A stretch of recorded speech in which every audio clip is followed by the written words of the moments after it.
Afternoon, everyone. Thanks for joining us for the Digital SAT webinar for admins. Thank you so much for making time. I know you guys are busy this time of year, and so we appreciate this time on your schedule. Just to review a little bit about the upcoming Digital SAT. I am Marcy Skanesny, as Paloma said. I am a Customer Success Manager with the Princeton Review. I've been with the Princeton Review about 5 years. And I am joined by our Director of Customer Success for K-12 Test Prep, which is Paloma Hill. Paloma has been with the Princeton Review for 8 years. And we are also joined in the chat by Shadna Wise. Shadna is our Assistant Vice President of Product, and she's going to be monitoring our chat for us. So if you have questions as we move through the presentation, please feel free to add them there. We're happy to either address them as we go along, or we'll also leave a little bit of time at the end for some Q&A. So today we'll be talking about the changes to the SAT and the transformation that we're making to the digital format. We'll be digging into what's being revamped, how this impacts students who will be taking the test in March 2024, and then also how it impacts college admissions. Then we're going to talk a little bit about how we can help prepare your students for the test, because we know that that is top of everybody's mind. That's our priority. So the first thing I kind of wanted to talk about is what's changing on the SAT. We wanted to dig in a little bit more about the changes, what the changes actually mean to your students, and how we can navigate those. So the headline is that the SAT is going digital and students will be taking the test on a computer, and there will be no more need for pencils or Scantrons. That's what was the most talked about when the change was announced by the College Board, and rightfully so. But we need to understand that it does mean that the SAT is now digital, but not necessarily online. In the wake of the coronavirus pandemic, and especially remote learning caused by the pandemic, College Board expressed interest in making the online SAT held and even AP placement testing in May 2020 for online. It did not go well, to say the least. Proctoring was difficult, students had internet issues and couldn't submit exams, and there was just general confusion about the changes to the exam. For the 2-month emergency switch to online testing, it did not work well enough. But it also made it clear that there would be some difficulty in making an online SAT. So 2 years later, the College Board finally announced their plans for a computer-based SAT. This new SAT operates from a custom-built digital application made by the College Board for the specific purpose of offering a computer test. So when you begin to think about what you will face with a digital SAT, know that this is exactly what the custom application was built to do. So now the most important aspect of this new digital SAT is that there will still be taken at testing centers. Now, a testing center can vary by different locations, from high schools to colleges to any facility that can host a large group of students. But by having the digital SAT always taken at a testing center, the College Board has made the testing experience consistent for all students. Now, more importantly, the digital SAT is not an at-home exam. Students will still be going somewhere, but at-home exams, because at-home exams provide a lot of complications for both the College Board and students.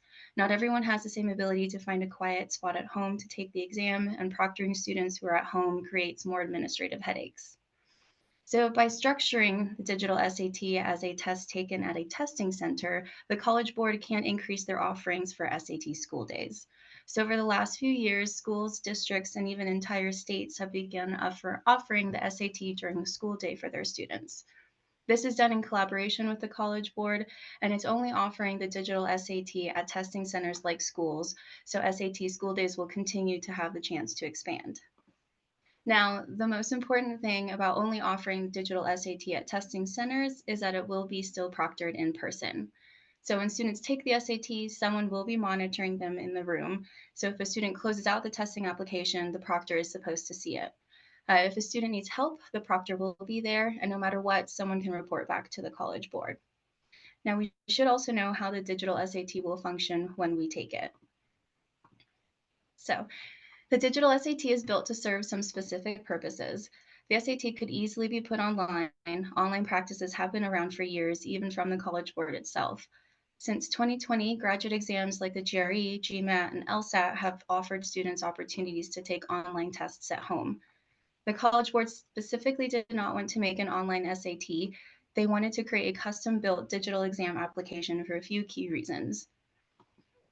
So students can take the digital SAT on a laptop or a tablet. It has made the exam application so it'll work with either. A computer is not necessary for students to take the exam, as this provides the ability for more students to take the SAT and shows that the College Board wants to make it easier for students to get access to this exam. That is also why the College Board says the digital SAT can be taken on a student's device or one provided by the school or even College Board themselves.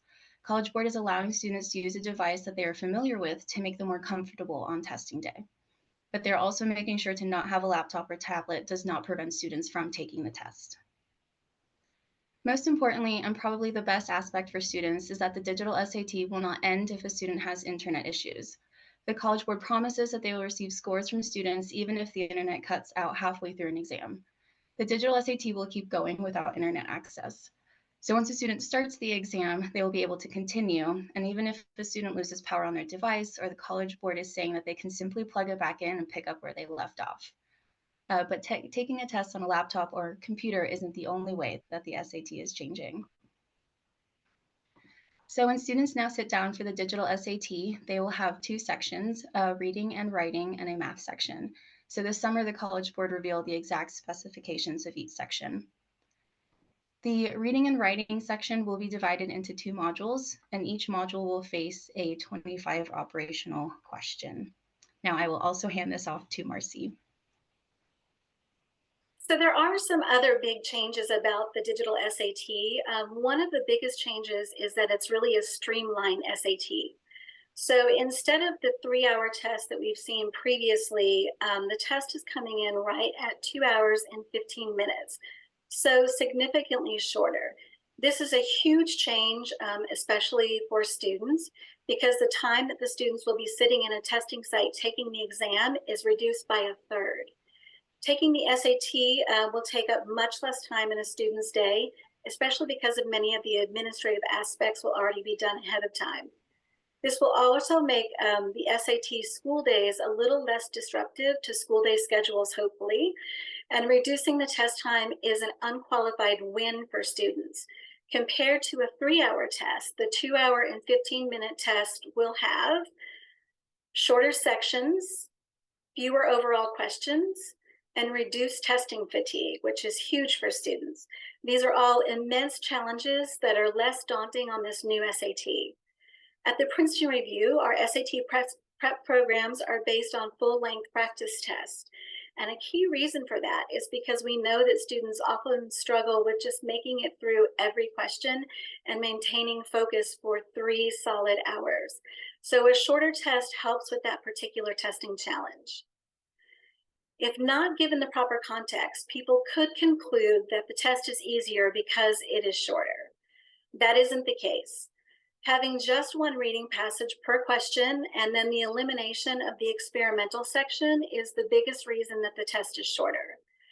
The College Board is removing an entire section, and so moving forward, there will be 2 questions per module that are experimental versus an entire section that's experimental. So let's talk about the big change, the computer adaptive test. This is what everyone has been wondering about, wondering how it works, what it will look like. Computer adaptive tests are nothing new. While they come in a few different varieties, the computer adaptive tests prevent different questions to different students upon that individual, based upon the individual student's performance. Sorry about that. So this is why the College Board broke down each section into 2 modules. How the student performs on the first module will determine then what questions they see in the second module. So here's how this works in practice. If you do well on the first module, the second module for that section will be mostly hard questions. If you do poorly on the first module, the second module for that section will be mostly easy questions. So here's what makes this process so tricky. You can't really determine how you did on that first module based upon the questions that you see in the second module, because you will have mostly difficult or mostly easy questions based upon your performance in the first module, but not all. So the College Board itself says that the second module will have higher difficulty or lower difficulty questions on average, but you are also likely to see easy questions in the second module, even if you did really well on the first module. And what's different or easy for one student may not be difficult or easy for another test taker. So you just can't really tell how you've done based upon the questions that you see. Another computer adaptive test is what allows the College Board to streamline the SAT. A computer adaptive test can show more differentiation between students with fewer questions because students get sorted mid-test. But that's not all. So our digital SAT sections. When you sit down for the digital SAT, you will only have 2 sections, a reading and writing and a math. So the reading and writing section will be divided into 2 modules, and in each module, you will face 25 operational questions, meaning those will be what you were scored on, and 2 pre-test questions, which questions are multiple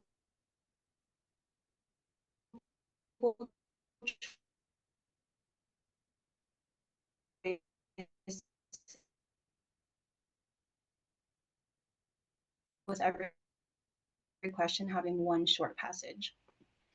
For the math, we'll also see 2 pre-test questions. We'll have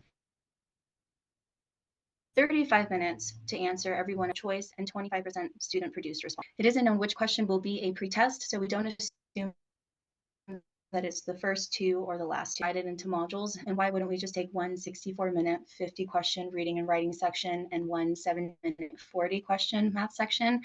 And there's a simple reason. It's because we are becoming computer adaptive for the digital SAT. So here we can see that with the digitization of the SAT, we will have reading and writing condensed into 1 section and then with 2 modules each, rather than having 3 sections for the current SAT. So as we can see here, we will be having the same questions show up with the current SAT and the digital SAT, but the way that they were asked will be more refined.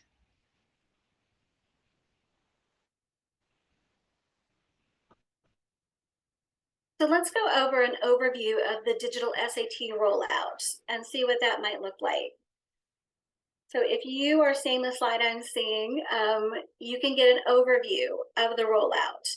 And as you can see here, the rollout has been staggered for different countries and different regions, as well as different test types. So in spring 2023, the College Board rolled out the digital SAT for international students, but still use the paper and pencil for the PSAT and for US SAT students. Then in the fall of this year, they'll be continuing the digital SAT for international students and then adding the digital PSAT for all students while continuing the paper and pencil SAT for US students. And then in the spring is when we see all of the tests going fully digital for all of the students. So the important question, right? What does this mean for college admissions? After all, that's the major reason that most students are taking the SAT. So then let's start here. Colleges will view the SAT in the same way. So that is the entire purpose of keeping the SAT scoring scale the same. And then this concern is clear with how the College Board introduced this change. If colleges said a digital test would not work for an admissions exam, the College Board would not have made a digital test. And so we don't have to speculate about this. Colleges were consulted on this brand new SAT, and in their statements and press releases, the College Board used quotes from enrollment leaders at various colleges. And the Board of Trustees for the organization is composed of college admissions professionals as well as high school administrators.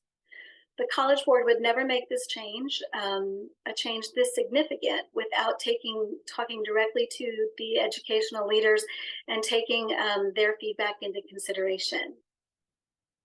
And the College Board isn't just reassuring college admissions offices by talking with them before the change.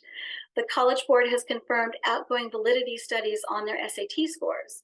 So this means that the College Board will continue to show the SAT scores correlate with what they have always correlated with. The SAT has never produced a score that perfectly reflects a student's high school grades or one that can predict a student's college GPA. Broadly speaking, though, the SAT scores do align with the high school GPA for groups of students and can predict college success generally. So finally, know that a change to a digital SAT allows colleges to still be test optional. No SAT or ACT was given in April, May, or June of 2020 because of the coronavirus pandemic lockdowns.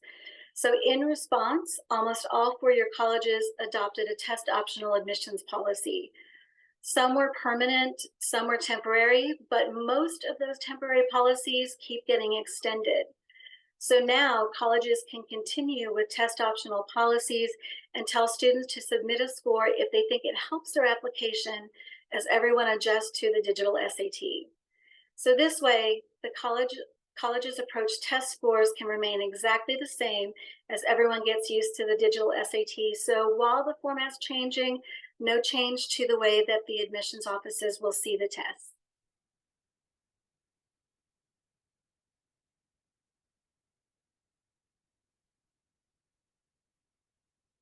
So here's what the College Board says in its own FAQ about digital SAT. And I quote, "The digital SAT will continue to be a measure of the same skills and knowledge that students are learning in high school and that matter most for college and career readiness." So in other words, the SAT is going to keep doing what it's been doing, even as the digital test is rolled out. So this exact language is how the College Board has described the purpose of the SAT for a while now. But don't lose sight of this. The College Board explicitly does not want to change what the SAT measures or what it demonstrates to colleges about the students' college readiness and abilities. The test questions are changing. The number of questions are changing. The number of questions in sections are changing. But most of all, the way students will take a test is changing. So despite all of that, the SAT will continue to test the same things. A question that I get asked a lot is, can you superscore a paper test and a digital test? And the answer to that is, we don't really know yet. The College Board hasn't provided information about superscoring the paper and digital test yet, and whether colleges will accept superscores at all is really up to each institution with the recommendations from College Board. So you should always ask the institution where the student is applying if they will superscore digital and paper test. Our assumption is that yes, they will use a paper and a digital for superscore. And why is that? Well, it's because College Board says that this test is compatible to the paper SAT. So if that's the case, then they would need to have a recommended superscoring, or it would negate the entire comparable point. So another big question we get is, do SAT and ACT scores still matter after all of this? And the answer is, of course they still do. So the SAT and ACT is still taken widely and accepted by schools, whether they be test optional. So we have some test required, which are 6% of the schools across the nation, test flexible, which are 3% of schools across the nation. We have test optional, 85%, and test free, which are 7%. So 93% of schools we are seeing still want to see those high test scores submitted, and will take that into account during their application journey when reviewing a student's survey. So moving forward, we did get a survey from college administrators, around 300, regarding SAT and ACT testing policies. So fall of 2023, we had 82% still test optional, but would consider scores if they were submitted. There was about 83% in the Northeast versus 57% in the Northwest. So which schools are those? Here we have a general view of schools that are preliminary list that have extended their temporary test optional policies. it's going to load for quite some time because we have a long list here, but maybe you can identify some schools that your students are interested in and kind of seeing if they have that temporary extension.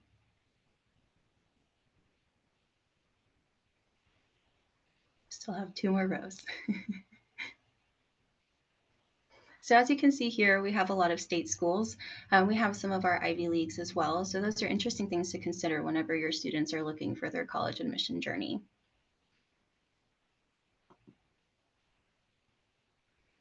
So here we can see the college application Common App totals. So here we can see that over the years, there has been an increase of 15 to 22% of students into school applications. And these are, sorry, the presentation is skipping, and how many students actually submit scores. So here we have a small cohort of campuses that we looked at their SAT averages, their ACT averages, and then how many of students are actually submitting those scores when applying.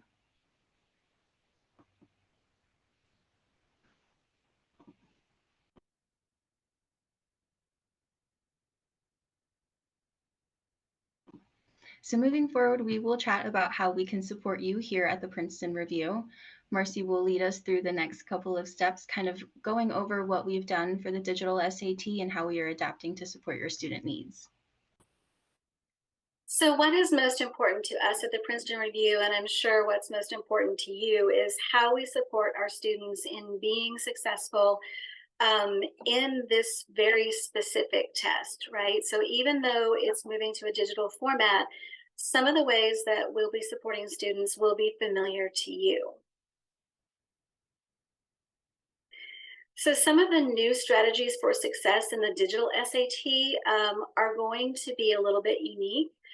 But one of the things that's changing is that students will always have access to a calculator. So there won't be any calculator or non-calculator sections to the test anymore. But the challenge that this can create is learning when it's best for students to use a calculator and when it isn't useful. So that's something that we'll be covering in our courses going forward. And then also something that's not changing is that pacing and timing is crucial to the success on the test. Students need to learn how to navigate through each module, how much time to spend on each module, and with a shorter test, that becomes even more important. And then learning that every question counts. So students will want to answer every question, even if the question is just a guess. And one of the great things about the new digital SAT is that students can then mark those questions for review. So if they've guessed at a question, they'll have an opportunity, time permitting, to go back later and review the questions that they weren't certain about and hopefully recover some of those additional points. We'll also show them how to understand working through each of the modules and each question during the time provided in the digital format. Another great thing about the digital format is that each of the students will have a timer that is a timer for them. It will give them a 5-minute heads up notification before the end of each section. And so we'll be teaching students how to use each of those tools to their greatest benefit. Students can also use a scratch paper during the digital test. And so we'll even be covering details like how and when to use the scratch paper to their best benefit. So the Princeton Review has been preparing to support students and teachers to moving to the digital test since the College Board first announced it. And here are just a few of our features that we'll be covering in courses moving forward. One of the best things I think is going to be beneficial to students is the Desmos calculator feature. Desmos calculator is going to be the calculator that's used in the actual SAT digital test. This is the calculator that we've been using in our courses all along, and so students will be familiar with that calculator before they go into the test. If you've ever tried to take a test with a brand new calculator, you know how important that is and how beneficial it will be. We'll also have added support tools like reference sheets, and we'll have adaptive sections in our practice tests that are based on performance. So much like they'll see in the computer adaptive test when they actually take the official SAT, the practice test will also adapt to how they perform on those first sections, and they'll see the easier or more difficult questions in the second sections as well. Our courses will also have a built-in timer in the practice test, so students will get used to that. And then they'll also have different features like the answer eliminator, the marking questions for review, and then the keyboard shortcuts that will be included in the actual practice test as well. We'll also be covering a lot of these aspects in our professional development for teachers. We're offering trainings for the digital SAT professional development, whether that is training for brand new teachers or whether that's a refresher training to update your currently trained teachers with new material. We'll be offering those. If you reach out, we're happy to help you schedule those as well. And we've updated our products just a little bit in order to better serve the students. We have SAT Fundamentals. If you're familiar with that, it's up to 18 hours of instruction and up to 3 full-length practice tests. We also have our SAT Ultimate course, which is also up to 18 hours and 3 practice tests. And then we have the SAT Semester. So lots of different options. We're also offering SAT boot camps, and I know that this slide looks like it needs a little bit of updating. SAT Fundamentals is up to 15 hours. SAT Ultimate is up to 18 hours, and the SAT 101 is a 5-hour course that's usually done over one day as a boot camp for students. So we're happy to help schedule those as well. Students will still get an official SAT study guide. It will be our manual 8.0. What's different is that they will be taking the test online, so they won't receive Scantrons anymore. They will answer all their questions in the format of the official SAT test, and they'll get an immediate answer with our interactive score report.